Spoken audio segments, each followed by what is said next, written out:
আসসালামু আলাইকুম।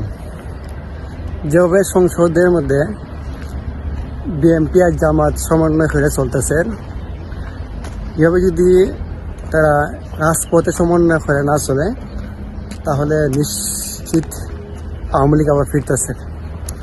কালকে তো একটা জাতীয় মিছিল করছে, আর আওয়ামী লীগ পাক্কা 17 বছর দেশ চালাইছে বা শাসন করছে।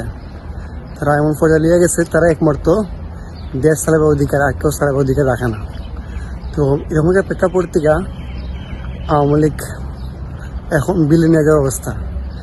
এখন আমার প্রেক্ষাপটে আমি যেটা মনে করি, যদি বিএনপি আর জামাত কোনোরকম ঝামেলা রাজপথে কোনোরকম ঝামেলা হাঙ্গা দাঙ্গা বাদে কমসে কম 5 বছর নয় 10 বছর দিয়ে চালায়, তাহলে মানে যুগের বাইরে আওয়ামী লীগ আর ফিরে আসার মতো কোনো অপশন নেই। কারণ বাংলাদেশের রাজনৈতিক প্রেক্ষাপট হইল পরিবারতান্ত্রিক। যখন এই শেখ হাসিনা মারা যাব, তখন তার ফ্যামিলি বা দলের কালচার হাল ধরার মতন আর কোনো অপশন যে তার ছেলে আছে, ছেলে এরকম প্রেক্ষাপটের না। কাজে আমি মনে করি বিএনপি জামাতের সমন্বয়ে চলতে পারে, বাংলাদেশের রাজনৈতিক ময়দান থেকে আওয়ামী লীগকে চিরতর বিদায় করা সম্ভব।